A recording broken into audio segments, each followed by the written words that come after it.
કેમ છો સર? મજામાં ભલા. ક્યાંના છો? અંજલ માછીવાર, નવસારી. નવસારી. હા, તો નવહારી બોલવું પડે ને. માનનીય નરેન્દ્ર મોદી સાહેબને ઇન્ડિયન એમ્બેસી અને ગલ્ફસ્પીક કંપનીના સહપરિવાર તરફથી ખૂબ ખૂબ અભિનંદન. અહીંયા શું કામ કરો છો? એસી ટેકનિશિયન સર. કેટલા વર્ષ થઈ ગયા? 3 વર્ષ. અને ભારતમાં શું ભણ્યા ત્યાં?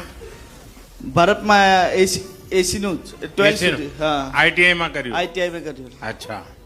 અને અહીંયા કામ મળી ગયું? કામ મળી ગયું. અચ્છા. તો બા બાપુજી બધા નવસારીમાં રહે છે કે આજુબાજુ ગામડામાં રહે છે? ગામડામાં જ. તો આ બધાને કેમ છો કે બોલતા શીખવાડ્યું કે નહીં? બધાને શીખવાડ્યું ને. કેમ છો? હા. ઢોકળા ખાતા શીખવાડી દીધા હશે. હા.